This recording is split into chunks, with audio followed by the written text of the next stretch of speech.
I'm Ariana Grande. Hi, I'm Cynthia Erivo. And you're listening to the Broadway Podcast Network. Visit bpn.fm to discover more.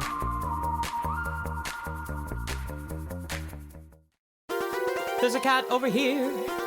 There's a cat over there. And the wrong one died. And the wrong one died.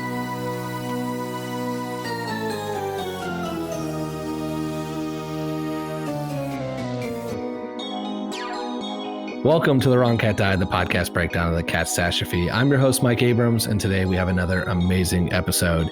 You may remember him from the live at Broadway Con Cats Debate, or you might know him for his incredible photography business, or as the creator of the Dressing Room Project, which is a photographic journal of actors prepping for their roles on Broadway, or maybe from one of his other two podcasts, Dear Multi-Hyphenate, or My Broadway Memory, and all these other things he does, but none of that matters today, because what matters is that his high school production of Cats might be one of the most elaborate things I've ever heard of.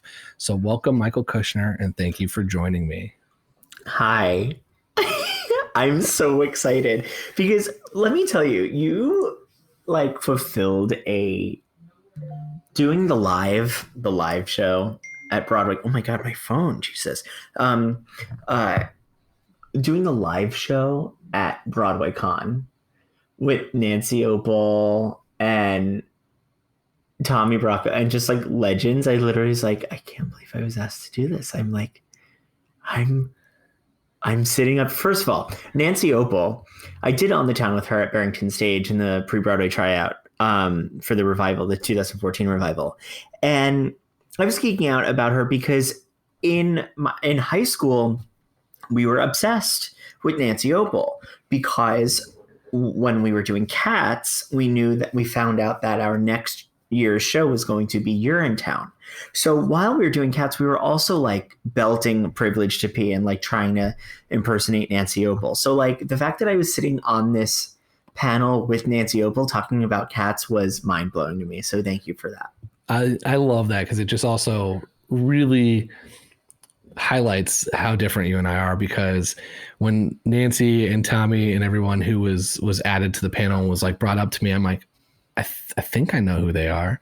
It was like, it wasn't like the obsession, because I'm not that super fan that knows a ton about Broadway. So it's like, if it hadn't happened in the past 4 years when I've lived in New York, it's probably fairly faint of my knowledge on it. And so I was excited to have you on the panel because I knew you had strong opinions about the show. I knew some of the other people either were in the show or did not know anything about it, which is what I was looking for. I wanted people that knew nothing about Cats to come in that had a good sense of humor, like Nancy and Tommy. Then I wanted Gurr and Christine and people who were in the show to kind of balance you and I as being the additional, like, hey, let's round this out. Let's get a debate going. Yes. We had a blast. It's a great episode. I think we would consider us catfissionados. So, I had a blast doing it. I mean, I remember like you had a great audience too. And I remember when I was taking notes, I heard these two girls like in the third row go, "Oh my God, he's so serious." Because I was like, because I was ready to debate. I was ready to state my claim. Like I was ready. Yeah, you had a legitimate argument. Like you made your case, whereas Nancy and Tommy just like made stuff up. Yeah, they had no idea, which was great. It was a great balance. It was really super fun. A great event that I hope happens, again soon. But let's talk before we go to your high school production, which is where we're going to spend most of our time today. Tell me about your Cats history. Did you love it before high school, or were you really introduced to it when you got to perform it? I saw a national tour of it with my mom, and it was before. It was like that time. I guess I don't know if I had ever realized that performing was ever. I don't know if I ever knew that performing was not a job, because my grandma was a community theater actor in Long Island, and at the JCC in like the 80s. And what they used to do was like not get the rights to the shows, but do like Fiddler on the Roof and rename Fiddler on the Roof to like Peddler on the Stoop. So no one knew what it was. And like, I'm trying to think of other shows like Bye Bye Birdie was like Conrad ! Or like Sweet Apple. You know what I mean? Like This is funny like the shit DVD like that. you buy off the street from the bootleg guy with a different name. 100%. But so I guess I always knew that they were jobs, but I was young. My first show I ever saw was Riverdance. That was the first like show. And then I saw the Titanic National Tour, and then I saw the Cats National Tour. And I guess I was about 8 or 9 when I saw Cats. And I remember being like, they're like, Cats is very polarizing for so many people, like where they're like, I hated it, or I was fascinated, or like I had no idea what's going on. But I remember the Cats running into the audience with the green eyes shining at us. The intro, right? And us sort of like, and during the overture, Angelical Cats. And like, I was like fascinated, didn't have any idea what was going on, but like enjoyed it thoroughly, and then like destroyed the VHS because I like couldn't stop watching it. So that's okay. So that's perfect. So you saw it as a kid, you loved it, you kind of got into it, and then you get this opportunity to do it in high school. Yeah. So let's talk about that. Uh-huh. So here's what I know, and we're going to cover all of these things. Okay. So you have told me that it cost $44,000 to produce. Yes, that was the number. What does a normal high school production cost for a show? I have no frame of reference here. Probably anywhere from like, depending on the school, because there are some areas in the country where there's no arts funding, theater, no theater. So like, first of all, we had the 3000 building at American Heritage School was the theater. So it was a private school. I should back up and talk about the area where I'm from. I'm from Fort Lauderdale, where arts is alive. It is a very bizarre area, but the arts it is pretty alive. And there's regional theaters, equity houses, museums, dance troupes, choir, like everywhere. Like I was raised surrounded by the arts and started performing 20 years ago this year, actually. And so the after school programs, the performing arts after school programs that I would be a part of, I mean, it was like at Carl Springs Institute for the Performing Arts, it was hundreds of kids that I was doing theater with, not like 20, 25. It was hundreds. It was amazing. And there were a lot of groups like that around in Fort Lauderdale. So then I went to a performing arts. Well, it was a private high school. I was on full scholarship.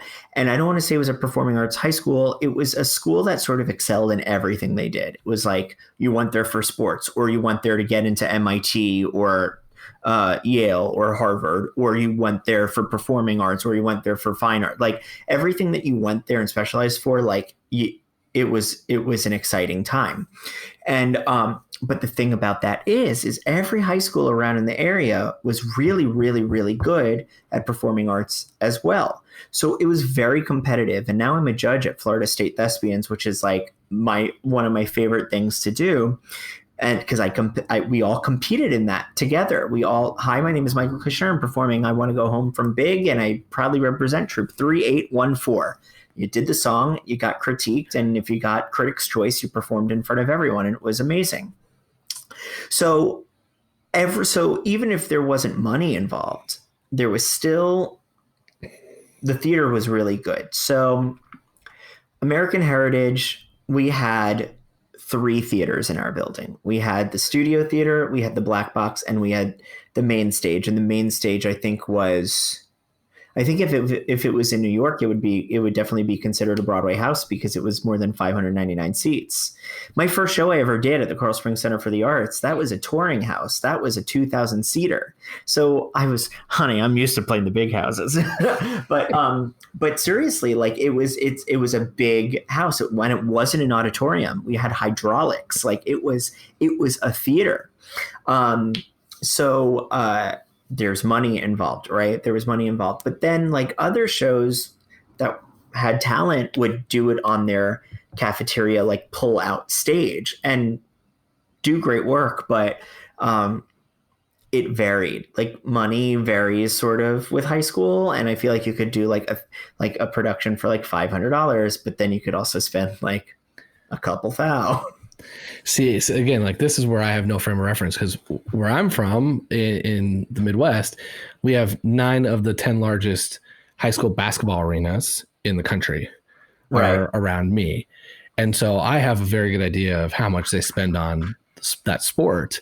But since I was never in high school theater, never watched really high school theater, saw the national tours that came through the city, but like I don't know if we spent at my school $100, $1,000, $0. I honestly don't even know if we did plays. I don't remember. I'm sure we did because I went to a school that did prioritize the arts.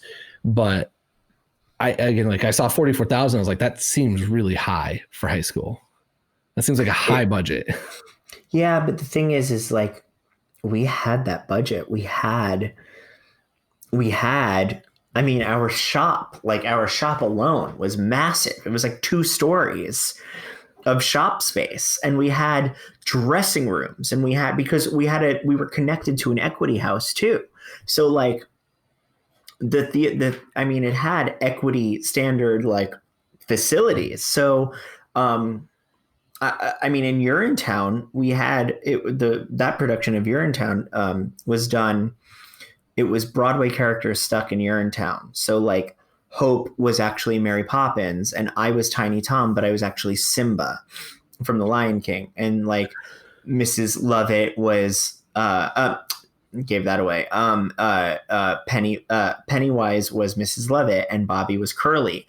And Hope, when she entered, Hope Gladwell, she was Mary Poppins. She flew in, and we had a full installed rented fly system that was like she can like go back and forth and move around, and she flew in. So, and also our set was a hydraulic, like I at the top of Act 2 like came up from the stage. So it sounds like you went to the school from Step Up. I did. I went.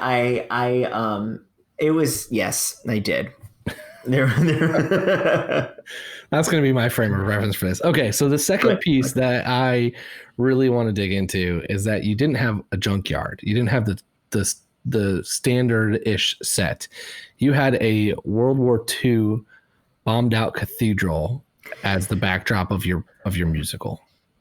Yeah, so we like to do shows that like our director Jim Usher would like to give it a little spin.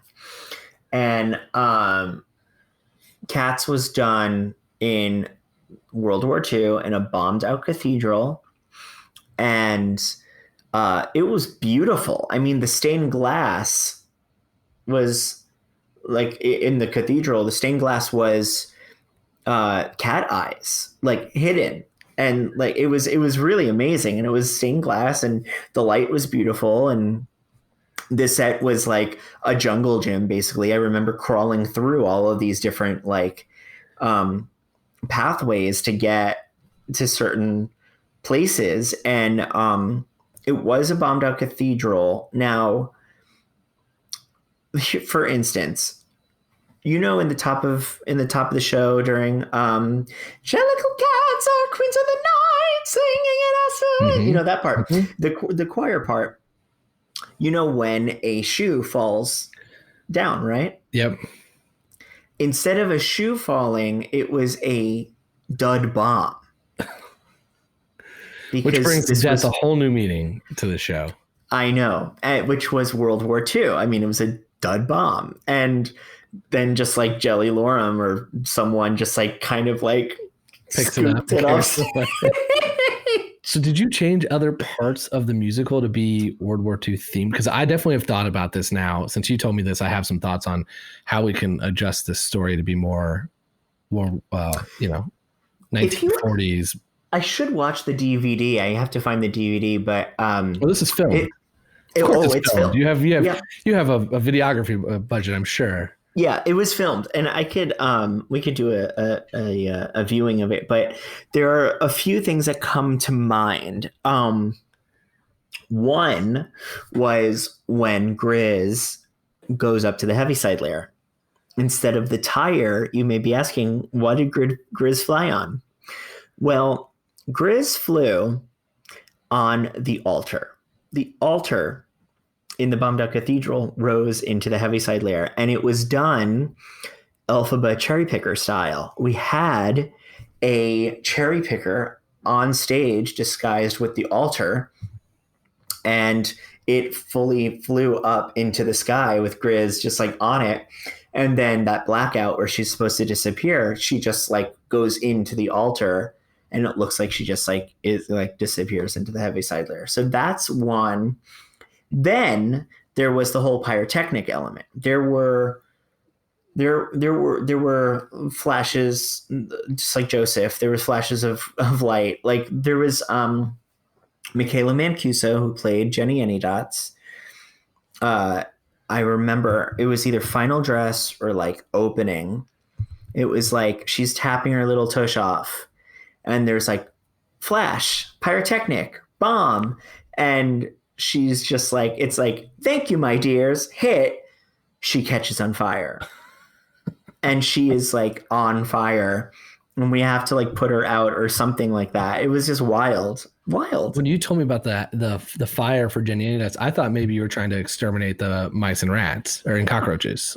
Oh, that's funny. I mean, who? I don't know. I have to remember. Like, I think there might be more specific things that were World War II, but those are the three things that really kind of stick out in my mind: is the bomb, the altar, and then the pyrotechnics in in Jenny Anydots. So this is where I like to live, which is this type of absurdity.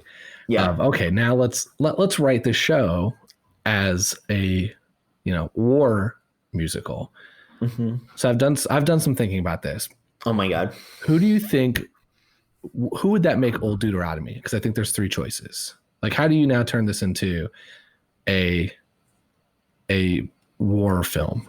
I guess it would be Churchill, right? So I thought Churchill, but you could also argue Truman, FDR, Eisenhower. Oh, that's interesting. I mean, yeah, it's kind of interesting. And then what is McCavity fucking Hitler? So I have that written that could be it. And then if that's the case, then some of his followers are Mungo, Jerry, and Rumpelteazer. Interesting. And what is that, like Goebbels and like?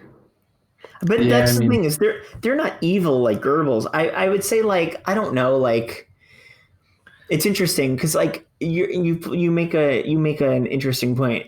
Mungo, Jerry, and Rumpelteazer are McCavity's followers. They're technically his children, I think, and they're not that evil. They're more mischievous than evil. And that's why, honestly, calling McCavity Hitler seems like also pushing a lot further than like his level of evil than it should be. No, it's true. McCavity I had Churchill as Buster for Jones.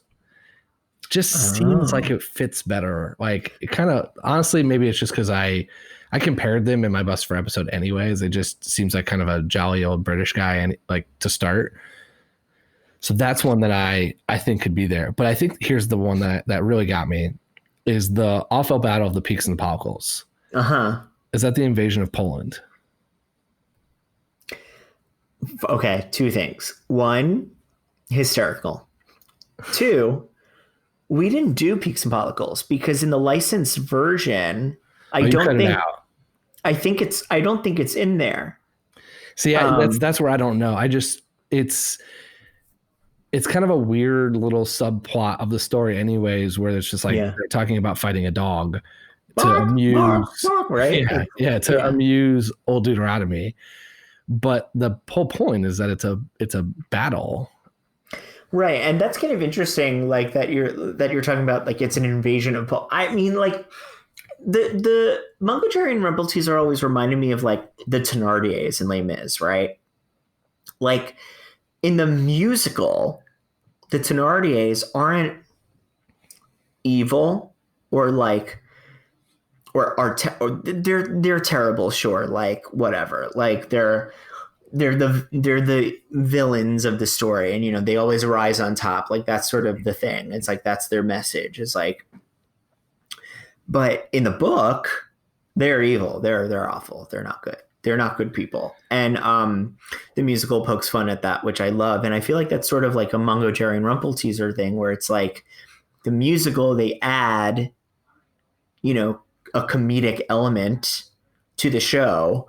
They're the rabble-rousing cats, and then, you know, they're doing the cartwheel. So I don't think that they're like, I don't think Macavity would be Hitler compared to Hitler if... I really think this boils down to is that you decided, or your director decided, to go World War II. And, right. And it's an already loose plot. And so I would have just owned it and really went for it and said, like, look, if we're going to change the set, let's really make some changes. And it sounds like you did some of them. And it's not like we're like shy of the swastika or anything. We did the producers 2 years later. And I was Roger Debris. I was fully Hitler. Like there's one point in the video where I watch it back and I'm giving Springtime for Hitler. And the way that I move in one of the moments in Springtime for Hitler, my hair goes a certain way. And with the mustache and everything, I look like Hitler. And my mom also said something about it too. She was like, "You look like Hitler." It's like, I know that's not great, but I did win an award for it. So it's all I do think it's performing arts. You are, you know, this is also a little bit of parody. Like there's that there, not condemning the action. So, and that's where I like, when I heard this, I was like, all right, this is who I think, but like, I don't know if I really want to say Macavity is Hitler. Like that's a pretty far stretch for him, even though that does fit the World War II narrative. That's interesting, because I don't think that there's like a Hitler comparison in Cats. Like I'm trying to think of someone There's nobody like that bad in the, you know, like Macavity is your antagonist, but he's really not that terrible. He kind of captures what is most likely his brother or his dad, and then there's like this kind of like little half-assed fight, and then all of a sudden he's done and he loses, and that's it. It's not like he and then in the new movie they kind of almost made him with, you know, Idris Elba. It wasn't even that evil. It didn't feel that evil. It was just kind of strange. Would you say like Macavity could represent not like an expat, but like someone that didn't support the British Empire, like someone that like left, escaped, or something like that? It could probably be that sort of comparison, not so much. But isn't that Grisabella who then comes back? I mean, Grisabella is more of just like I feel like Macavity, if we're talking about this in World War II, Macavity made an active choice to be like, I'm anti-British, I'm bad, you know, but Grisabella was sort of like, she was just sort of like a little diva, and everyone was like, wait, you're not that hot. And you know what I mean? And I feel like that's like, I'm trying to think of now who Grisabella could represent in history. We've devoted too much time to World War II, knowing that your group didn't even go into this as deeply as I would have hoped. No, unless we did, and it's like something I don't even remember. But I mean, I do have pictures from Cats, but I should get the video for you, because it's really epic. It's really epic. I would love to watch it. I'm now being offered. There's been a handful of versions now that I do want to see that are taped, and I don't know if I'm going to run out of time, so I'm going to be able to sit through Cats anymore in my life. Right. But I do want to talk now about the show, because I think we got to get off the World War II. We got to move on. And your production was, I mean, more than everything you want. It's got, you know, fire. It's the everything is fine meme. That's what's happening in your production. Everything around you is on fire. It's a little bit offset, but again, incredible show. Yeah, it was good. And here's one quick little story before we go. I was the type of school where like the school had a makeup department, and I wound up taking the class my senior year, and I loved it. But every cat had a makeup artist. So we did.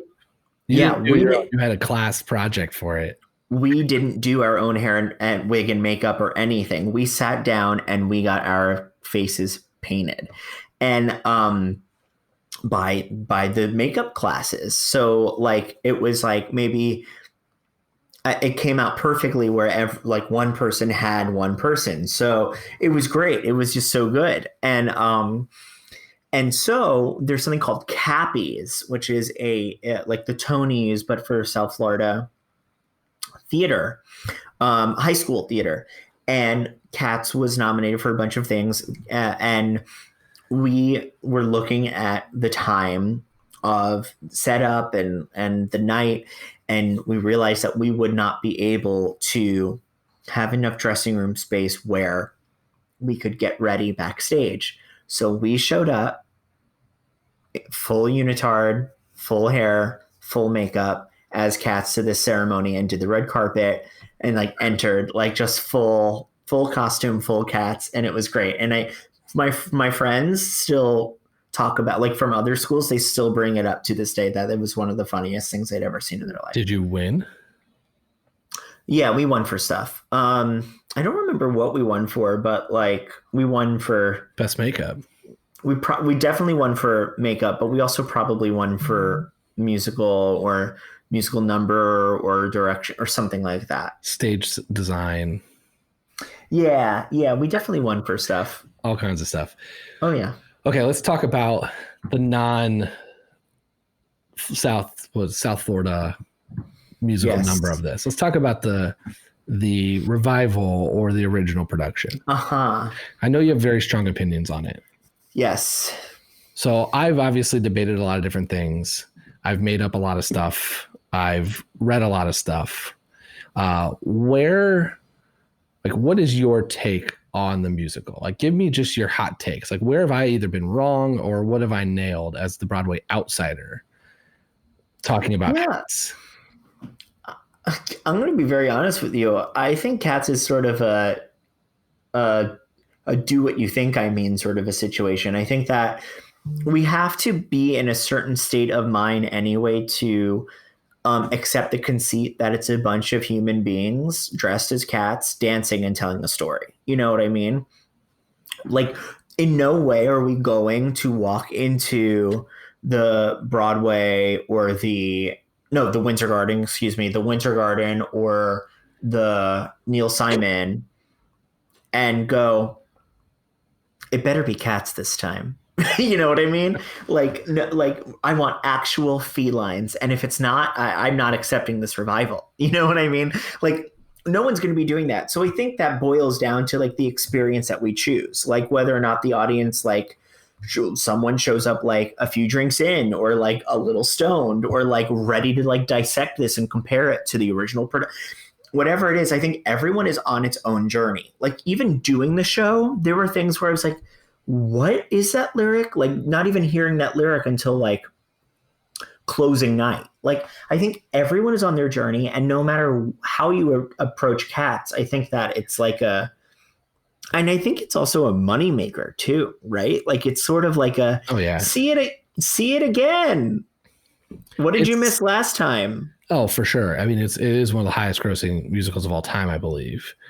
And I think that's why it's one of the money. I think that's why it's a moneymaker, is because people are probably like, I can't believe what I saw. I actually have no idea what I saw, and I need to see it. I have to bring you with me. We have to see this together. You know what I mean? Yeah, I think there's been a couple of people that have made compelling arguments about this too, about how like with tourism and Broadway, it's a show that you don't need any background or you honestly don't even need to speak English to understand. Like, you can kind of follow along no matter who you are, where you are, or what you're thinking, which is I think also part of it. And it is something that has a little bit of a allure to it, because like the reason I saw it the first time was I heard it was being revived, and everyone's like, I was like, oh, it was that and Phantom were the two that I was like, I got to see these probably on Broadway. Like, those feel like the ones that's like are classics or just things that you should experience. But that was in that realm, not some of the other things that have been amazing recently that it's like you should go see, but they've had their runs. This is like that historic, it's like seeing something from that just everyone speaks about. So I think that's very true, but it's also the weirdest thing I've ever seen in my life. It's the weirdest thing. It's the weirdest thing, but it's also beautiful. Like, it's visually stunning. And the way that you're talking about it, how like people don't necessarily need to speak English to understand it. I mean, like, think about like with what's his face? Quaxo's singing, dancing part. Mistopheles. Thank you. It's like Mistopheles, right? It's a big magic number. So it's like visual and it gives it to the audience, and that's basically the whole show. It's like, when the tap dancing roaches come on and like, and it's just, we all sort of, and then there are things that kind of convince us of the conceit. And it's like the boot dropping down and remembering that like the boot is, why is the boot so big? Oh, that's right. They're cats, Yeah. So it's kind of, that's kind of, I believe it though. It's really fun. And when I saw the revival, I was really excited just because I actually really like cats and I really like the music. Like, and it was also a time where like I had friends in the show. I had Jess Hendy and I had Megan Ort. Megan Ort was in my class at Ithaca and we did Legally Blonde together. She was my Elle Woods. And next thing you know, she's singing Memory on a Broadway stage because she was the second understudy for Grizz. And I went for her first performance and I photographed her backstage prepping for it as well for a dressing room project. And it was just so wild. It was amazing and wild to see it. But like, also there was like new orchestrations in the revival, which I loved. There was that drum. There was a new drum in this revival that just like got me really tapping my feet really into it. And I liked that a lot.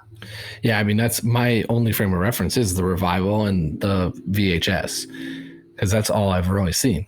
And so that's what's kind of fun for me is I've talked to a lot of that cast and it's great because it was my 2 viewings live was the last preview or second to last preview, I think. And then exactly a year later, I saw Mamie and a lot of the new, when they had their turnover in year 2. And so it's like, that's it. So when everyone's like, yeah, do you remember this? Or this was the change? I'm like, sure. But that's all I know. Yeah. Yeah, I think that the show's great. Like, I have a lot of fun whenever I go see it, and honestly, there is truth, I think, to that sentence that everyone says that Cats is much more fun to do than it is to see. And whenever I listen to that cast album, I am transported to doing the Jellicle Ball choreography and like getting so into it and like being so excited about like the like there's nothing like, and like the lights change and just like that orchestra and just it's just so fun. Like, it's such a fun show to do, to just be a cat and dance and like be weird. Yeah. You're part of that family too, it feels like. Yeah, 100%. I mean, I think it's a great show. So let's do some rapid fire. Yes. So first of all, who did you play in your production? Quaxo. Okay. If you got to be anybody you wanted, who would you want to play? Mungo Jerry. And give us some reason. Because he's so close to Thenardier, and Thenardier is my dream role. Okay, got it. Favorite and least favorite cat? Favorite cat, I think, is Jenny Anydots, just because she's so bumbly and fun and just like tapping. We love her. Least favorite cat, I think, is probably McCavity, because I don't need McCavity. Like, I usually love the evil characters, but for some reason, whenever he comes on stage, I'm sort of like, fast forward. I like singing about McCavity, but I don't know. The McCavity song is amazing. Yeah, that's a great song. Okay, so that is favorite song. Favorite song, aside from like the opening, because I can really jam out to the opening to Jellicle Cats. I love Gus. Gus is not usually said as favorite song. It's a tearjerker for me. It really is emotional if you listen to the lyrics and like think about a cat Like if you like think about like say like telling the story of an actual cat to that melody and to those lyrics, like, oh, that's gorgeous. Yeah, it is a very somber and heartwarming moment in a very awkward place of right after intermission. Yes, 100%. But I love the song. I love the song. If you had to quarantine with a cat, which one would you want to quarantine with? Which character? Oh, probably Monkistrap, because he would be like, come on, let's go on an adventure. Let's like do something fun, because I feel like I can get sedentary like Buster Jones. Yeah. That's been my answer. I was like, let's just chill, eat well, live in your mansion, Buster. I think it'd be a good life. Yeah. Oh yeah. Buster knows what's up. Okay. Last one. There's a thing called Cat's Tumblr, which I've been educated on, where fans take on cats and write as them back and forth with other fans as if they're in other scenarios. So human scenarios or like everyday life scenarios. So if you could take over writing as a cat on Tumblr, which cat would you want to write for? I think I would write for Quaxo, because I was once him, and I know, and I once lived in his body, so I know exactly where he's coming from. And I played him as the diva cat. Like he's like the new Grizz, and I had my hair was a mohawk, and I remember I just like, you know, when he sings "There I'm Tom Tugger" is a terrible bore. I remember I like came and did my mohawk. So I would probably write about how a fierce gay cat like myself is enjoying London post Blitz. I could see that. I feel like you could have some fun with that. Yeah, so fun. See, I'd write McCavity. Well, and what would you write about? I would just be the asshole and the bad guy in every scenario. Like I think that's fun to write. I think, you know, it's a personality type I'm not normally, and so it'd be fun to kind of be able to take on that persona. I love that. So like, how is it like they assign each other? Like, do they just like, today I'm writing about like going to the grocery store? Like how? My understanding is their profiles. I actually am not super familiar with Tumblr, but I think their profiles, and you like almost write back and forth as like, it's like a thread. And so these fans own different profiles, and it's like, I'm going to get on. And then they kind of, I think they're all friends. You know, I think like they're people that have become a community, and they will just have someone will start the conversation and they'll all kind of jump in. That's my interpretation of it. It seems like, again, it's one of those things that's where cats fandom and just like the fascination of cats is so much more than just this like musical, is that there's these things that live outside that are, you know, fairly wholesome and just people who who enjoyed the community, enjoyed like the writing, enjoyed everything, and have taken a way to interact together. Yeah. Like, honestly, when it comes to community, like that's why we do it, right? Is we want to engage and we want to promote community. Like, as long as no one's hurting each other or engaging in like illegal activity where like they're harming each other and stuff like that, then like live your life, like communicate with people, especially during a pandemic. Like do what you need to do in order to like feel that you are part of the world around you, no matter what it is. Like if you're going to go on Tumblr and be and sort of, I guess, role play as cats, like go for it. Like tell that story. Like Andrew Lloyd Webber is happy because, you know, I like, who doesn't want their musical being talked about and explored like that? For sure. That's exciting. It reminds me a little bit of sports fandom, which is very similar. And it's like, you've got your community, you've got your thing. And it's a lot too. So it's like, how different is this really? No, it's not. And like really cool stuff happens out of it. Like there was the, you know, I don't think it was like it comes out of fandom, but like things, when we love certain things, when we enjoy certain things, it educates us enough where we can create something with that. So like there was the that musical that was written, Twisted, which was about like the Wicked but of Jafar, and like that's fucking cool, you know? Like, that's like people, when they take their like geekiness and their like fandom and they like turn it into something that like other people can enjoy. That's awesome. That's what it's about. Agreed. Agree 100%. So last question. Mm-hmm. Should Grisabella be the one to die and ascend in your church altar to the Heaviside Layer? Or would you be voting for someone else if you were in charge? I probably would send Gus. Team Gus. It's the consensus. Yeah, just because like he did so much and like he's so lovely and like he's old. Like let him rest now. Let him enjoy. You know what I mean? Like he's often played as not doing too well too. Yeah.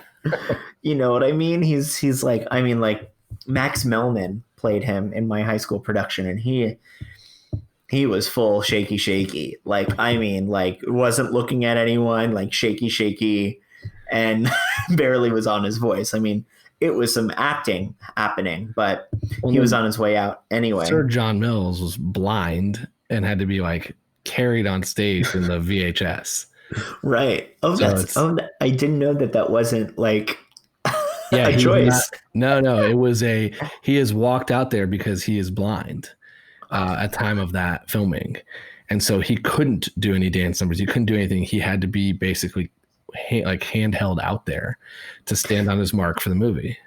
And that's amazing. That's Sue Jane Tanner that's walking him out. And Sue Jane Tanner was the original Madame Thénardier in London in Les Mis. Everything crosses over. So right. How do we, you're involved in so many projects. I want to make sure we cover them. How do we follow them? How do we listen to your podcasts and follow the Dressing Room Project and everything else? Yeah, of course. Follow me at the Michael Kushner on Instagram. That's like the most important thing, just because like that's pretty much like my hub.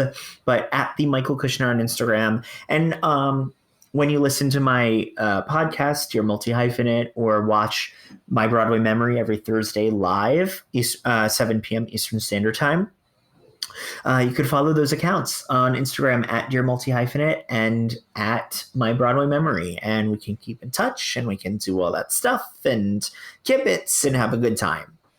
Amazing.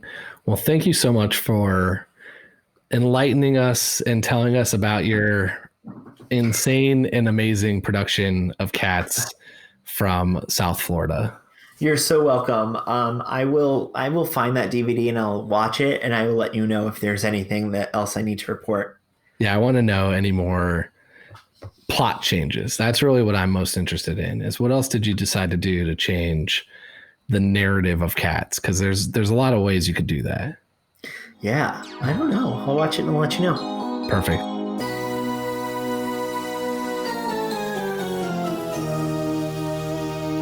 Well, thanks for listening to this episode with Michael Kushner on The Wrong Cat Died, the podcast breakdown of the catastrophe. To follow along, you can subscribe on Apple Podcasts, Spotify, Stitcher, or anywhere else you listen to podcasts. Follow us on Twitter and Instagram at The Wrong Cat Died, or check out our website, thewrongcatdied.com.